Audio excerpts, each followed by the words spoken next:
with Moxie and Synderen. All right, well, you know, Beast Coast has been looking very, very hot lately, but on top of that, we have the Clinkz picked up now for Nikobaby, and Limp was looking incredible earlier in the match that we watched. So I wonder what's going to happen here, Sin. What do you think? Yeah, this game is kind of hard to call. I think there's a lot of, I mean, usually they are. We don't really decide the game before it even starts. Nikobaby is 1-1 on Clinkz lifetime in Pro Dota. Lifetime? He played it once in 2018 and once in 2020. Well, he's changed quite a bit since then, so I'm not sure if we can rely on those stats with the way that they've changed things around. All sorts of spooky. We are upside down. What a world. What in the world? But yeah, I think, you know, like you said, Alliance, they've got some really nice team fight, but they have to be careful. They don't put all of their eggs in one basket, because it's going to be pretty easy for the side of Beast Coast to do a lot of skirmishing back and forth. Before we get on, it looks like we're going to get into a little bit of a fight first. Whisper AFK. All right, he did get the stun across. He could get gushed and die, but S4 not skilling yet.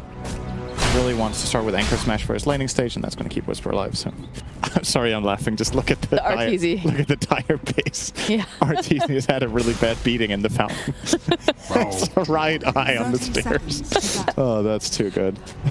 It's always so fun. I like the Sunspan spray. I try to make him as much of an abomination as possible in my games. That one's great too.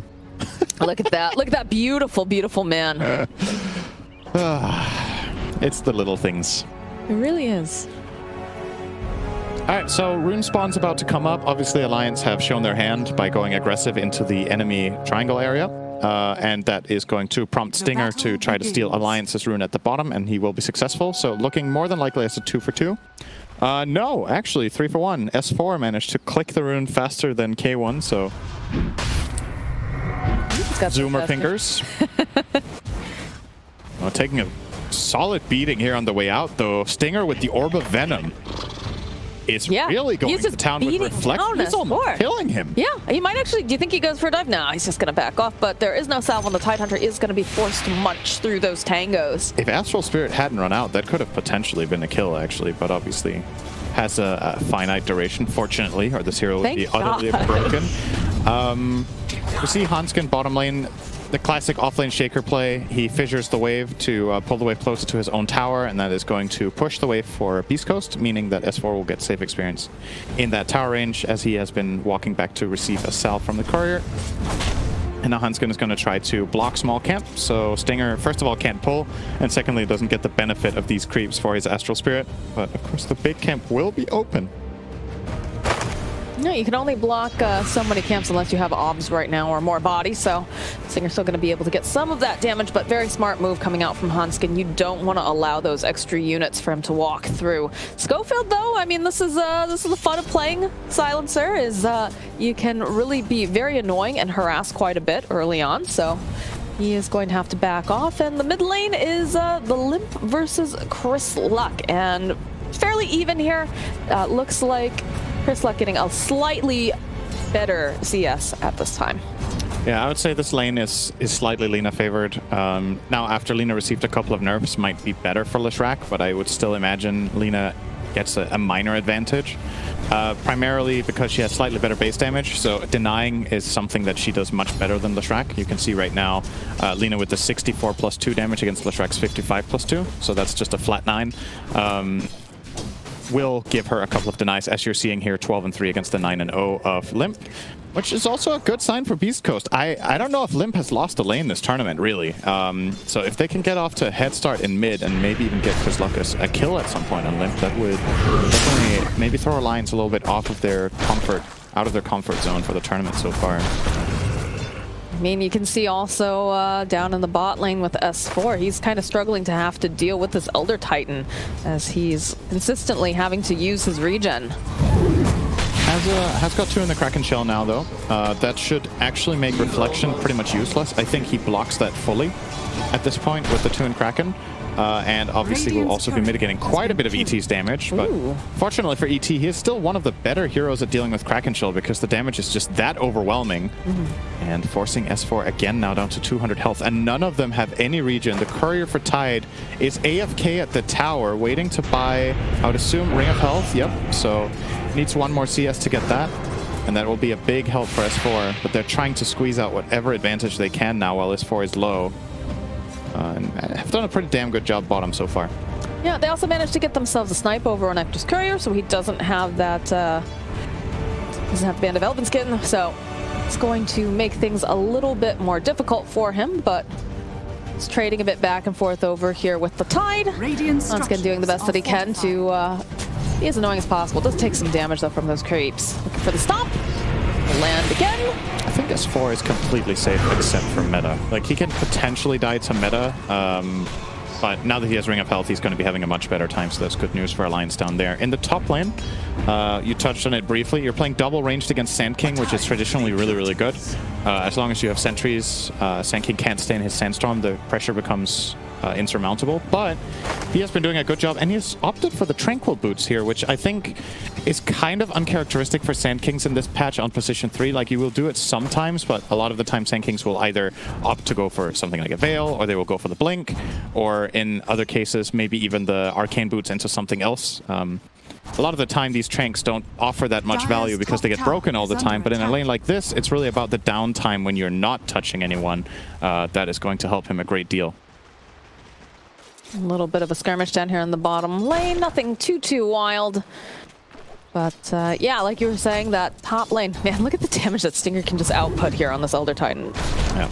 And this is with level 1 Astral Spirit. He chose to go for a 1-1-1 build. If he had gone 1-2-0, this damage would look way scarier. Because the amount of armor he's mitigating from Tide and Shaker is more or less negligible, right? He removes a bit of their base armor, but they have so little anyway that I think a second point in Astral strictly for this situation would be better, but he's obviously building this for the future in the game. Having many points in natural order is incredible to play with for both Lina and Sand King. The magic resistance reduction is awesome.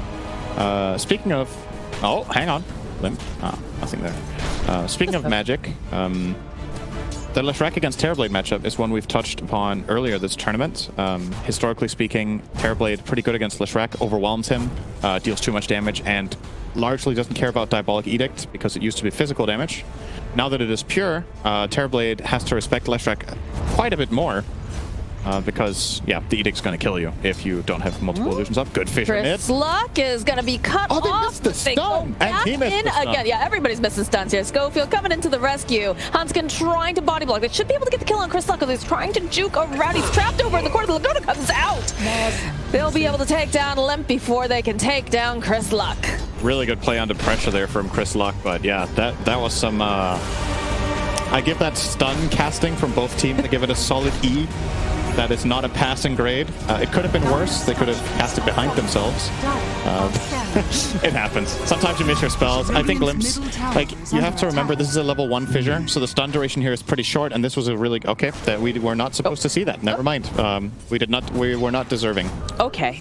We have not earned this. Uh-oh, FNG over here. Whisper with the Burrow Strike should follow up with the LSA, and they should be able to get themselves a nice kill. Yep. But as is always the case with these skill shot stuns like Lina and Leshrac stun, it's half you, half the enemy, right? The side steps from both teams made it harder as well, so it's gonna look worse than it really is. And at the very least, they did the fair play thing to both miss entirely. So. Wait, so what's an E? Like, that's not something that we have in our school systems. It's between D and F. You have something between. Okay, yeah. I don't know. We don't use that grade system in Denmark at all. Okay. You almost got me there. Cinder knows I am very, very tired. Wait, D is a failing grade, or is it the lowest passing grade? F is the lowest passing grade. D is a passing grade. Yes, F is the lowest that you can get. So there's only one failing grade. Yes. Huh. Okay, I mean that's pretty simple, I guess. Yeah, C is average, C is below average, F is failing. Thunder comes out. They've got the meta. Not enough mana here to use that Ravage. I'm not sure though if they're going to be able to get this kill. Someone else. Where is Stinger Spirit? Not there. Yep, it's over there on the side. I think he forgot he threw it out, actually. It looked like... I don't know what that was. It looked like he was going to try to throw out the Astral Spirit on top of S4 and then stomp, but his Spirit was in the middle of the river. Either that or he was trying to catch Shaker in the back, but regardless, nothing comes from it. Hector's just going to continue farming down here, and so is S4. In the safety of his own tower. Oh, Whisper, Epicenter, chasing after Nikobaby. Doesn't have... Oh, he does have the... Good sentry off to the side there, but just a lot of damage. Haste Rune picked up the lift, though, immediately from Schofield. Silence over onto Lina. Fissure coming in from Hanskin. This is looking like a dead Chris Luck. And Schofield is forced to run away. Very, very annoying hero for Lina to play against in this stage of the game. Silencer. Lina is all about the spell combo, and you just get hit by last word, and everything you're trying to do just gets removed, right? The silence is just way too long, and yeah, easy follow-up from Hanskin with a good Fissure. And now they're going to turn this into a mid-tier 1 tower push. Oh, they go for the Ravage over onto the Stinger. Oh, that'll do. That will do indeed, but now, of course, they don't have to worry about having that Ravage. Although I suppose that S4 probably just wants to park himself down in this lane, continue to hit creeps and kind of push out. But Chris Luck, he's making his rotation. LSA is not quite going to connect over here on S4. So he's just going to clean up the creep wave instead. I thought he might actually continue to chase there, but he's not certain about a couple of missing heroes. Doesn't want to take the risk, but even with a missed stun, his move speed advantage over Tide there was 50, and that's easily enough to run him down and get another stun attempt. Whisper here. Throw out the slow. Burrow strike forward, just trying to make some space. They've got the Sandstorm, and the TPs are coming, but it's a lot of ground targeted damage. As Limp is struck over here in the trees, but Schofield's sitting way too low to be coming up here as well. So FNG will be able to collect himself a kill. Stealing 0 intelligence, though, as that is tied to Glaives of Wisdom, and he hasn't skilled it. So, no int just yet. Oh, that is a very weak Laguna. That's sweet sauce. Or very strong Tide right now, currently, you know? Oh, okay. I mean, the harass is there, but that did not really... I don't think S4 cared very much about that. Doesn't seem like it. He's going to heal up pretty fast. Checking whether they warded the camp. Does not seem to be the case, so he is going to go ahead and stack the Ancients. It's been kind of interesting. We've seen a lot of ultimates coming out with only really one of them. 2 of them actually were resulting in kills, right? Because Chris Lucky's the Laguna over our mid, and then of course S4 using the Ravage. But we saw an Epicenter that didn't end up getting any sort of kill. And obviously this Laguna Blade not doing a whole heck of a lot. I don't really get it. So I'm not sure what they were, what the goal was there. Whether he has Hood procced or activated or not, that kill doesn't really exist. So if they think the harass is worth it, that's one thing. But it's a Tide with a Hood. He's just going to continue farming. So a little bit weird. But yeah, it's about sending a message. Right. It's the mental warfare. The, you know, we're not afraid of you, Tide Hunter, even if this does nothing to you. Tide is like, I'm not afraid of you either, so whatever. Whisper walking right into FNG. Oh, very slow on the strike, yeah. I think FNG was looking somewhere else. He definitely had the time to react there, but it's very common when you're walking out here that you're looking for your target, right? Rather than around your hero, and that costs him his life there. I think Stinger is not going to make his way out. No, I don't think so. I think Limp is way too fast and just runs him down as expected. So I've got the Boots Travel online now for Limp, and he's also got himself, you know, that cloak to start off building into the bigger item. Schofield has the spell of his dreams this game right now. Well, it could be level 4, but outside of that, this is the spell he would like to have pretty much the entirety of the game. Because Fissure, first of all, obviously with Arcane Supremacy, it's a longer stun than usual, but that's the case for all spells. But it's the way it sets up his team. Fissure is amazing to play with for Terrorblade. It's amazing to play with for Lina. And also great for Sand King to follow up. Even setting up the Elder Titan Stomp isn't bad. So if he can get his hands on this and have a lens and then get the level 15 talent for stolen spells, that is pretty much how he would like to play his hero all game. It's a bit, I think it's almost a bit naive to rely or expect to get Ravage. You maybe get it once this game, but like we've talked about, there's the global that can cover it. And also just in general, you need to be perfectly placed. You can just anchor smash after Ravage. Look at these sentries getting dropped. They stack some things up though. Ravage comes through. Nikobaby's got lots of damage, but finally able to take down Chris Luck thanks to a nicely placed Fissure. But Schofield with his own Fissure will slow them down a little bit. FNG's a bit separated here. He really would love this kill over Schofield, and he's going to get it indeed. But still no int for FNG. No extra. A lot of damage. But yeah, like you said, this, you know, we saw the Fissure. Rubik is the king of anything you can do, I can do better. But in this case, you know, Alliance, they just set up so beautifully. You saw the pinch ring movement coming out. They suspected something was up too. If you noticed, they dropped that sentry ward, but no. Bit too late. So what Beast Coast are going to do now is they're going to try to take advantage of the Ravage cooldown. and see if they can push in mid, but Alliance are very set up already with S4 on the tide. He's going to try to make it difficult for them. Pump faking the epicenter here, Whisper.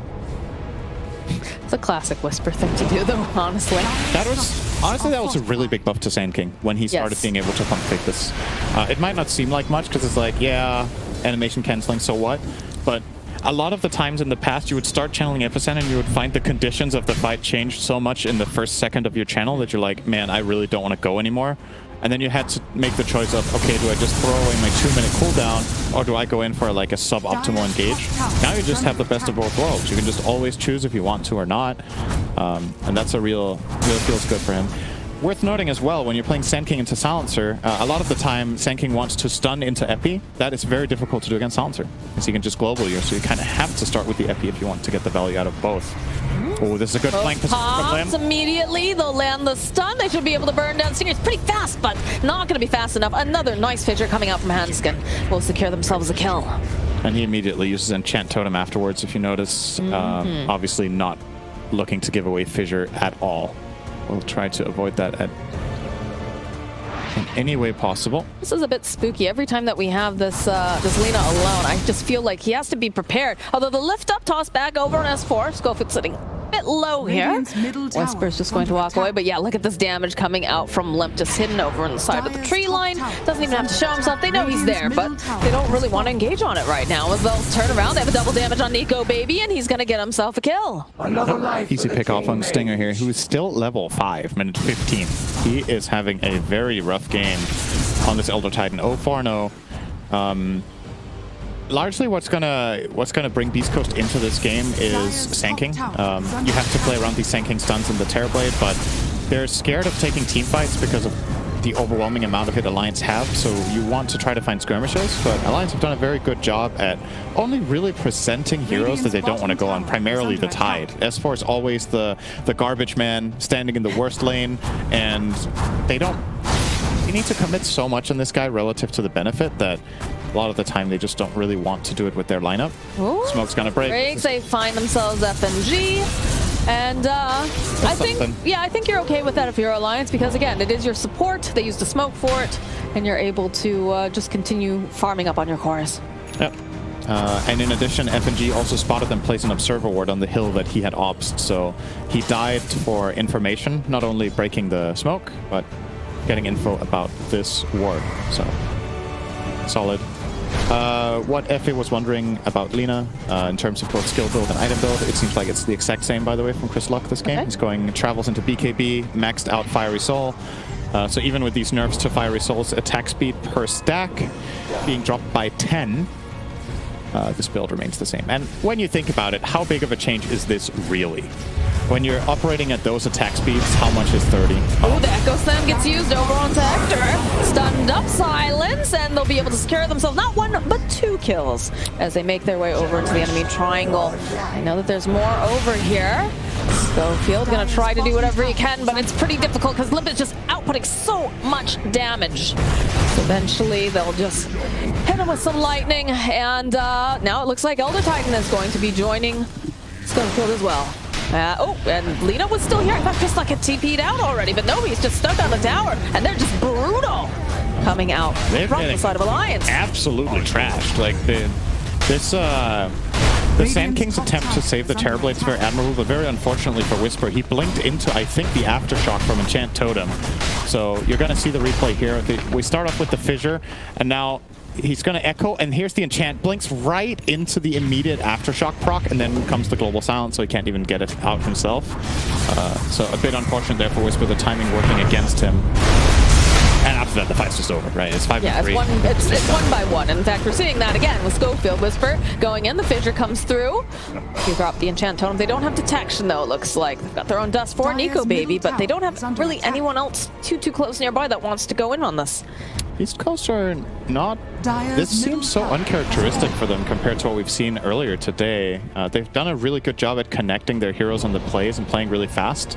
But they seem to be going for more solo plays that aren't really likely to succeed, rather than playing tighter together. And Alliance is just punishing that at every turn. All right, Nikobaby has found a target. He needs +1. They're going to bring down the Shaker. This is a very long trek for Hanskin, but Might just work out as a BKB. They still have Fissure as well as Enchant Totem, and he's going to go for the bounty rune. This is they're going to be able to lock him down here, and they've got plenty of damage, so he's not going to be able to even trigger that BKB. Nikobaby's going to grab the Scotty here. I'm a little surprised that we're seeing Chris Luck. You know, I understand the idea of, you know, having Lina with the boots travel, but when you have something like Clinkz in the game, doesn't it make it so much scarier to, you know, be off farming by yourself? It does, but I think it almost feels like a necessity for Lina core. If she wants to ramp up, she needs the mobility in order to traverse from camp to camp, especially considering you're playing with Terrorblade, who's going to take up a big chunk of the map. You need to be able to navigate and find your own farm. I don't necessarily think there's anything wrong with the item builds. It's more about the hero placement. But surprisingly enough, Alliance with a 17-4 lead are only up 3k gold. Like, this is not an insurmountable lead by any stretch of the imagination, especially because I think Terrorblade later on in this game will become a problem for the Dire. I don't know if... I've not really seen this matchup. I feel like Clinkz doesn't deal with him particularly well later in the game. Burning Barrage is physical damage. Terrorblade has 1 million armor. You have very late game scaling support in the form of Elder Titan as well as Rubik on Beast Coast side. So even though they've, in my opinion, dropped a lot of unnecessary kills, this game is still very much competitive. That's one of the fun things, again, like we've seen this Clinkz, you know, how many times now? Not very often, especially here on the mainstream with Schofield, though. Ooh, so much damage. S4 says, I will take that, thank you very much. But smoke over on the side of Beast Coast. Pop here, Whisper trying to get into a good position. They've got a sentry. There's going to be the global silence, though. A BKB coming out from Chris Luck. He's trying to burst out. Not going to be able to. They follow up with the Ravage. They're going to be able to just get rid of Whisper. As Stinger now is just taking so much damage from Nikobaby. The body blocks are coming out from S4. They don't want to let him even get back inside his own base as they just waltz on in and just smack him with the anchor. Radiant's bottom tower is under attack. I know it may sound like a broken record, but that was more of the same, right? They get one hero caught, they try to fight, they get global, ravaged, and Terrorblade nowhere to be seen here. So this, in my opinion, this play doesn't really exist even. Chris Luck goes in, pops BKB, drops everything on Leshrac, but it's him. There's no one connecting on it. There's no Sand King stun. There's no Terrorblade hitting yet. So, this is a very, very good hit. That slam. They'll just wipe K1 off the face of the planet here. Very nicely done here from Hanskin. This is great positioning coming out from Alliance and just identifying, you know, we just took a really good fight. We know that Terrorblade's most likely going to be by himself. And just the way that they're not, again, like using every single ultimate just for one fight. Well, for the most part, they used everything except Echo. But they don't need to use it if Beast Coast don't show up, right?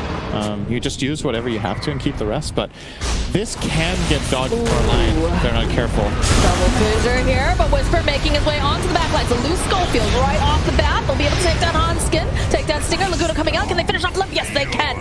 So S4 now split up. Nikobaby, though, sitting a bit low. He's looking scared. FNG, though, has got his dancing shoes on. Survives a little bit longer, and they might be able to finish up overall to Whisper. As now S4, and he realizes he's got to leave. There's an LSA with his name on it. He is taking so much damage right now. They have the Scotty available over on Ector, and he's just trying to buy a little bit more time. Does manage to juke away, though. Off to safety. Very nice pipe here from S4. It's going to block the Dragon Slave so he doesn't take damage, and therefore he can blink 2 seconds later and actually get out of there. But yeah, Alliance overstepping a little bit there. That looked dodgy when they started going into the enemy triangle area. Yes, Terrorblade's dead, but you're missing a lot of your key cooldowns, and you don't have the best vision. So Sand King caught them completely by surprise there. Fortunately for them, he didn't hit the bait, the lift on Nico. They've got silence, though, coming out. That's a global use. He's dusted. That is. They're hunting for Nikobaby. Limp, though, has boots travel. You can see Hanskin also making his descent over to the side. They get the fissure over onto Rubik. They're just going to try to get rid of Schofield as fast as they can, and they'll be able to take down Schofield and Stinger almost simultaneously. That outpost, here, the outpost is under Dire control, and they never switched it over. They never switched it over, and again, Terrorblade is just on the opposite side of the map, so they're taking, obviously, I'm not going to blame them for trying to make a move here. You don't have to always bring your entire team, right? That's not really a very good strategy. Go for the Ravage, but S4 will die for this. Yep, okay. And the BKB is completed now for Ector, so now jump forward into the Echo Slam. Can they take out Ector? No, he's got the BKB. He's going to go for the Thunder play over onto Hanskin. So turn around, Chris Luck clicking away. They'll find the kill over on the Earthshaker. FNG, he's got the Spirit right on him, looking for the stop. They'll get the kill as Whisper has been hunting on these other lines here. He would love to get this kill over onto Limp, but he just doesn't quite have the lockdown. Doesn't have the rest of his team with him. Does this open up Roche? I guess it doesn't. He doesn't have meta right now on Hector, so probably just going to settle for pushing out the wave, finding a bit more farm. Chris Luck will also push out mid. So if nothing else, Beast Coast now are going to get a little bit of a foothold. They've been very pressured in the lanes, but something that Terrorblade does incredibly well is when he wins one fight, he just has this inherent ability to push the lanes really far out. Just using illusions to push one wave, using his hero to push another wave, or go for an objective, such as Roshan. They want to fight this. Look at the teleports coming into the outpost. They have to be careful though. Stinger is an Elder Titan. This is a very scary place to fight into. Global, no Ravage, and meta is coming up in 10 seconds. This could be a huge moment for Beast Coast if they play their cards right. If they find any good Blink Burrow Strike on the top of some vision from Elder Titan, for example, and Hector just gets to go to town, this is a potentially very big win for them. Alliance have to be careful. They're doing a good job just buying time. They poked their noses in and backed off, because they would really like to wait a full minute before they fight, so they have Ravage and Echo Slam. Global is available now. That'll help. It is still only level 1.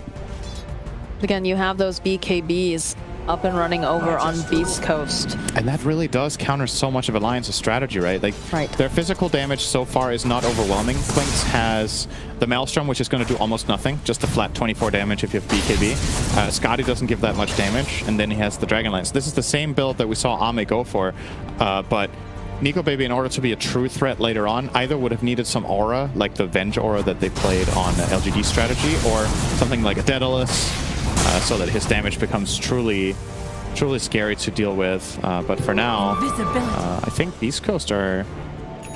When they're in BKB, I don't really see them dying, actually, at this point in time. So that's scary for Alliance. You got to play your cooldowns right. And they got to play everything just perfectly. They have to be able to stun lock into place, so that way you cannot access that BKB. You cannot get off the Sunder. All of these things. So right, the stun lock actually has to be there at this point. The global silence into a stun into global doesn't cut it. It needs to be a flat 100-0 stun lock on the Terrorblade, or he will get Sunder off. There's like no guarantee, and he has plenty of easy targets to reach. Alliance, for example, the Tide kind of needs to be in the epicenter of the fight in order to play his hero to its full potential. So there will be a Sunder target. And, wow. Look at that. They have a Daedalus on Chris Luck. They're just getting it for free. Yeah. They didn't even, you know, they danced around for a while, but nope, this is just an easy free Roche for the Beast Coast. Nope. All right, well, Aegis of the Immortal now on Lina. And they'll be looking to probably do something, probably try to get a pick off and a push. Yeah, I don't even know if they're on that much of a clock, to be honest. Like, they obviously have this Aegis of 5 minutes, and you want to use it for something, but they could easily play map control for another 3 minutes to hit an additional item timing, like Terrorblade getting his Scotty would be really powerful. You're seeing ET finishing drums now. It might not sound like a lot, but that's a really value item for Terrorblade to play with. Sand King is somewhat closing in on a BKB. Rubik getting Shard. You know, all of these like luxury or feel-good items are coming up in the next 2 to 3 minutes. So you could technically hold your Aegis for this to hit, like, especially the Terrorblade Scotty. I think that's the one you really want to wait for, and then you can look to take your fight. I just know, after watching a lot of Beast Coast over the years, they're always looking to make something happen. And in this case, they found themselves a silencer, and they'll get a quick cleanup here. They'll follow up with the Yules, though, trying to blow off that dust, but they still have the vision. So Whisper will take out FNG, but Nikobaby will take out Whisper. Mindbreaker now here, found by Chris Luck. Pretty a nice item, as Hector also has an illusion rune. Notice, by the way, this detail from Beast Coast. The moment that Whisper has died top to Silencer and pulled up multiple cores, they instantly get into the enemy triangle.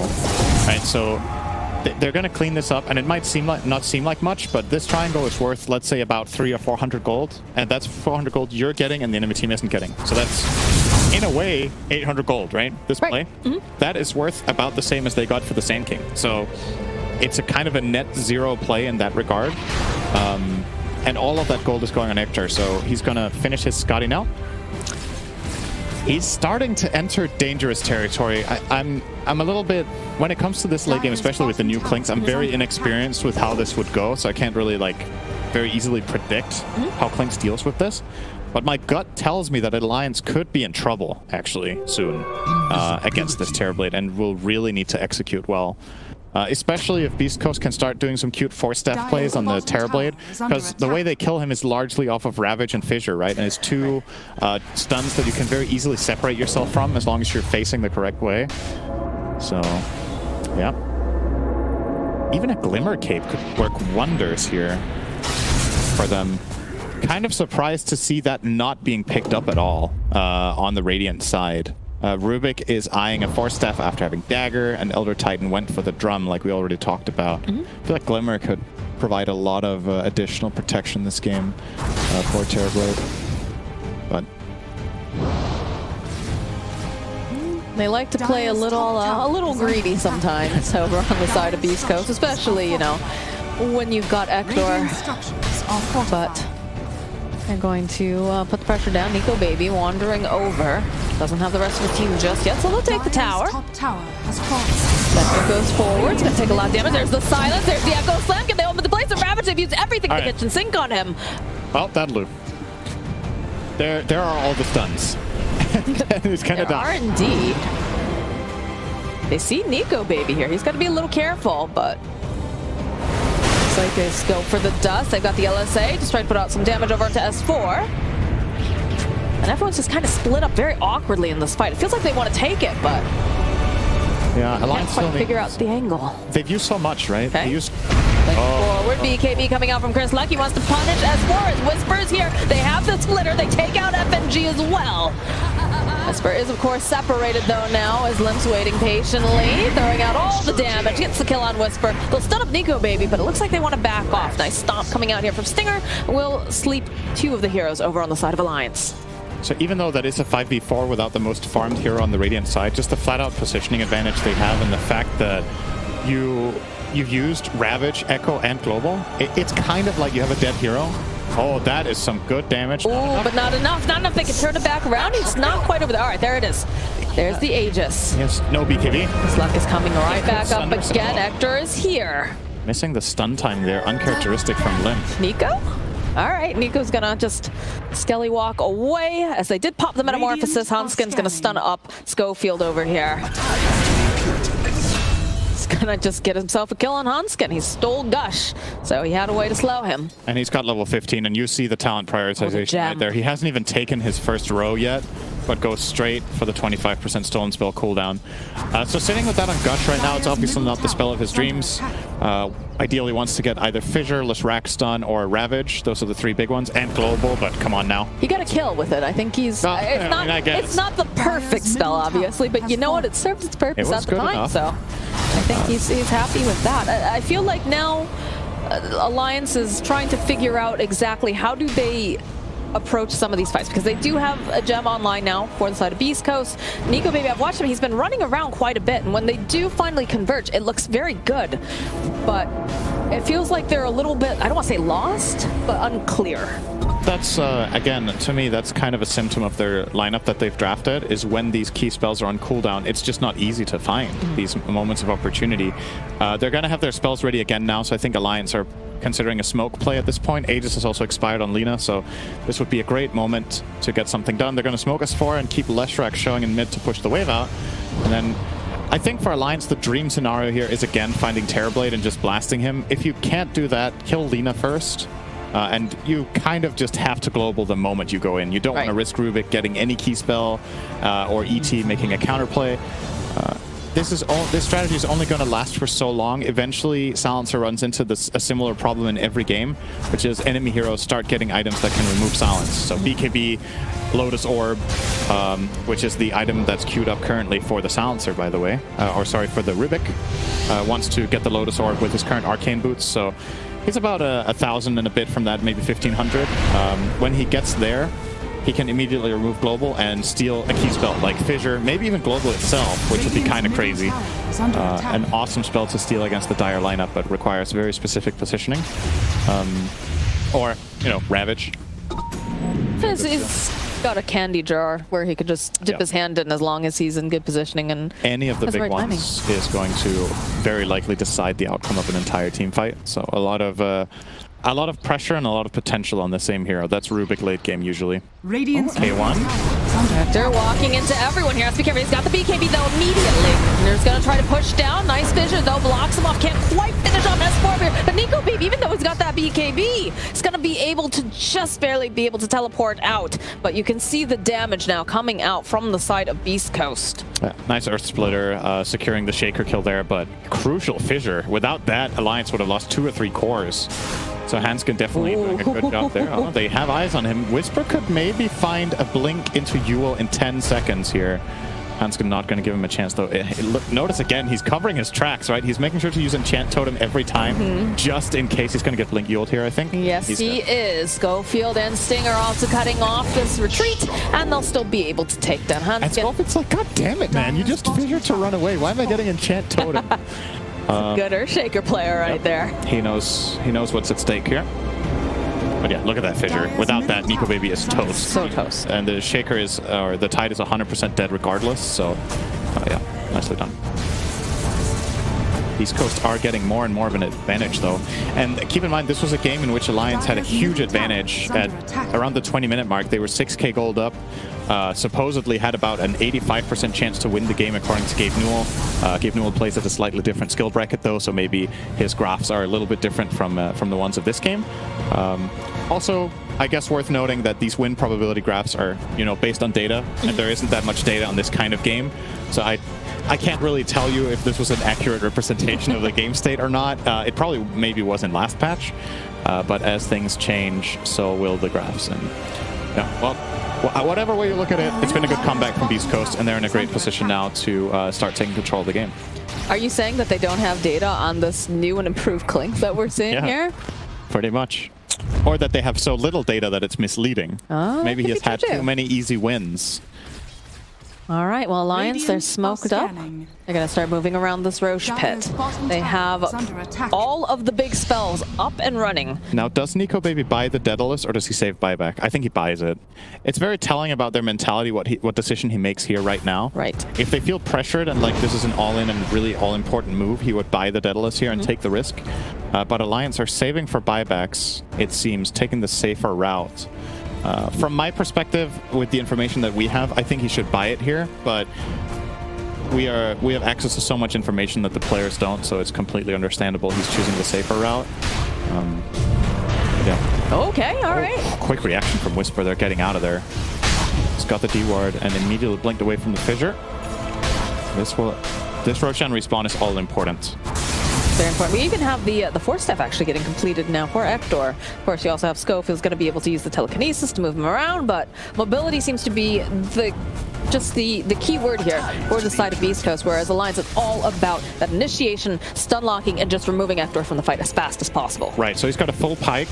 Well, there's the Daedalus. Force Staff is ready for Elder Titan now as well, so that's 2 Force Staffs from 0. And the Lotus Orb from Schofield will also complete now if he sells a little bit. He did the math wrong. No, he didn't. He sold a stick. All right. There we go. That's a Lotus Orb, so now he can remove Global.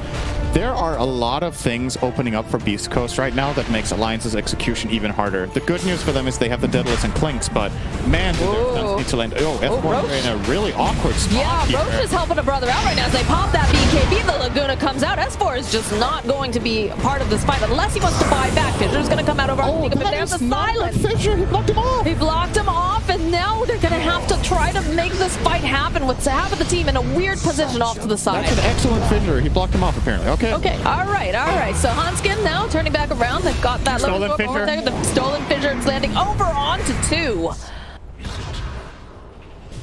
This is really, really big for the foreseeable future. This is a 9.8 second cooldown Fissure on Rubik with Psychic Headband and Blink Dagger. So all of the fights in this game, for the most part, have been like 20 to 30 seconds long, the big team fights. So he's going to get minimum 2 good Fissures if he isn't the primary target, potentially 3. I can't state enough how important this spell steal could become in this game now. An Alliance really need to try to get the Roshan while Sand King is dead. It looks like that will be the attempted play here. Okay, but look at the way that Beast Coast is hovering in the general area. And it definitely feels like Alliance, they're feeling a little bit skittish currently. They used a lot of those really big spells, like we talked about. They used the Global, they used the Slam. Hector is going to get fissured. Schofield waiting patiently, throws out his own fissure. Force step, they've got the BKB and that Lotus Orb to buy a bit more time. Chris Luck clicking away over on S4. He needs to get maybe one more hit in there. Can he get over there fast enough? Yes, he can. Down will go S4. That's a dieback, right? It is. They have 100 seconds power play 5v4 now. And 70 of those seconds will be without Metamorphosis, but there is still that 20-second window for Hector here. And that's big. They can definitely, like you pointed out, with Global and Echo on cooldown, they could go for Roche. They're almost ready again, though. It's actually been that long, and I wonder if they've kept track. I had, like, sometimes we've talked about this, Dota is a game of feel, right? You can't always time every cooldown and pay attention to literally everything. If they're playing on feel right now, I don't think they're expecting these spells to be ready, but they still feel so safe knowing that Tide is dead. They don't care, it looks like. They're just going in. If Hector gets jumped now by any stuns, they're in position to force staff him immediately with the Elder Titan, except now that they're stacking, but they're doing this with the knowledge. It seems like that Alliance, yeah, they're taking the outpost bottom, so they knew that Leshrac at least was not in position, and this will be an easy grab for them. This one comes with a shard. Over on Mr. Elder Titan. He passed it on to Sand King. So he's going to get the Epicenter shard, which gives him... It's nice. 20 more damage per Epicenter pulse, and every 700 distance you move, you throw out an additional pulse, which is currently 130 damage. So, with a lot of movement and fights... Chris Luck gonna get found here by Nikobaby FNG hiding on the side. Pops that A on this. He's cut off. He's got the BKB though, so he turns around, decides he's gonna try to fight, and then he just decides it's time to leave. Ooh, very close. But look at this. They're in the base. Yes, Hector's just taking a tower. No problems here. Still has that Aegis. Rest of Alliance is joining up, but they've already lost a tower and half the racks here. Fissure comes out over on Hector, and they throw one right back out again. He's got the Lotus Orb. He's ready to go back in. And the silver damage. Look at the damage on Stinger, though. Oh, those big crits. Jump forward here, coming out from S4. We'll go in for the Ravage and follow up with the Global Silence. Stinger is taken out immediately. Stinger going to buy back here. The Thunder play coming out from Hector. He's going to try to just remove this S4 from the game. Fissure getting thrown out. It just buys a bit more time, but Whisper jumping right back in with the Burrow Strike. He's still in Fissure. Everybody's just cut off back and forth over here. Whisper will fall. Lots of damage coming out from Nikobaby. Oh, but the echoes are coming out from Hanskin. Won't be able to stun them. Can they get enough damage off Chris Luck? He's trying to fight here with Nikobaby as is Hector. They finally managed to take him out. Buybacks are coming out now. FNG and Nikobaby want to be a part of this fight. That's another Sunder coming out. Stinger has to be very careful here. Nope, he is dead. Well, Satanic is just the most insane item sometimes. Like, if you saw how much damage Chris Luck was tanking there while having his Satanic running and just attacking whatever he could get his hands on, that was ridiculous that he actually managed to stay alive for that long. But that's Satanic for you with the right timing. This item is pretty nutty. Man, that stolen fissure is just, it just keeps being value. He's going to lose it in 40 seconds, I think, so he's going to try to have to steal it again. But yeah, big win here for Beast Coast. They get the ranged barracks, they get, was that 2 or 3 buybacks? They got the silencer as well as, especially the Clinkz buyback is big, and it only cost them their own Elder Titan. And almost in a way a blessing in disguise that he dies in this fight, because this second death will obviously tank up the additional respawn timer from the buyback penalty, but it's at a time that it doesn't really matter very much. Like, he's dead for the same duration as Lina. He doesn't have to perform any key task right now of defense. There's no Roche. So Fissure over onto Schofield. Throwing out yet another one, though. Can they get this kill on Hanskin? Yes, they can. They have to be careful. Schofield. The crit's coming out as S4 jumps forward over onto Hector. Whisper a little bit off the mark. Does get the dust over onto Nikobaby. But there's just so much damage coming out from this Clinkz. This is not feeling good for him at all. He's got to get out of there, and he's got to get out of there fast, but he's not going to be able to as they use the Global. Hector just chasing down S4 on the back lines here. Does manage to get the kill. The BKB coming out. It does run out of duration as Lim pops his own BKB and is attempting to flee. Will they get in range with anything? No, they won't. It's all right. Pretty good from Alliance here. They got the Sand King buyback. It's a decent kill. And I might have to eat my words there. It actually mattered that Elder Titan was dead. It allowed them to make this aggressive play. They didn't get any real structural damage in. The tier 2 mid is still standing, and there was obviously no Roshan. But at the very least, they do force the Sand King buyback, which is a pretty decent victory overall for Alliance there. Is indeed, and it seems like Beast Coast, they want to try to push out these waves, reclaim their jungle, although the Outpost is still in control of the Dire here. I hope that doesn't... That's already come back to bite them in the butt once. They are playing towards the top lane now. I think part of the reason that Beast Coast don't go and take it here is that it gives information. Right. They want to conceal their movement plans right now. And by not taking that outpost, they haven't really... Now it's starting to get very telegraphed, though. If Hector goes and start hitting these barracks, they're not bottom. I'll tell you that much. There it is, the meta. They're just going to start shredding through this Rax over here. Are they... They're just letting them take it. Okay. All right.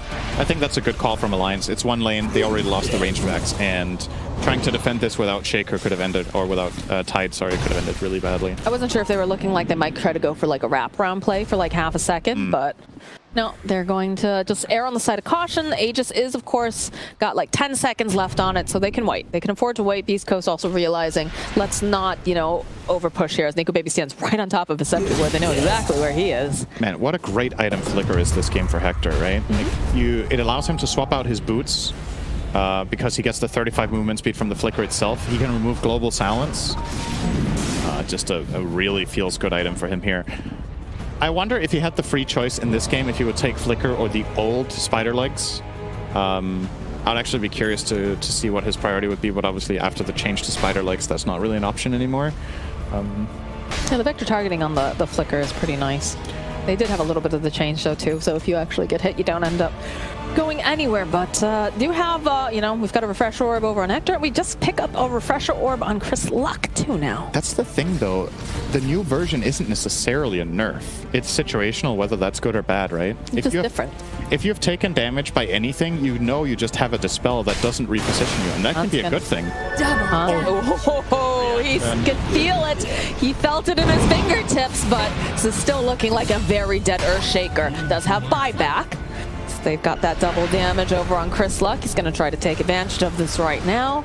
And they're going to farm up the triangle while the rest of Alliance, they are sort of pinned into their base currently because they do need that Echo Slam to take any of these big fights. Drawing the wraparound here. Look at this, a jump forward over on S4. Still have that double damage. They've got the BKB over on Chris Luck.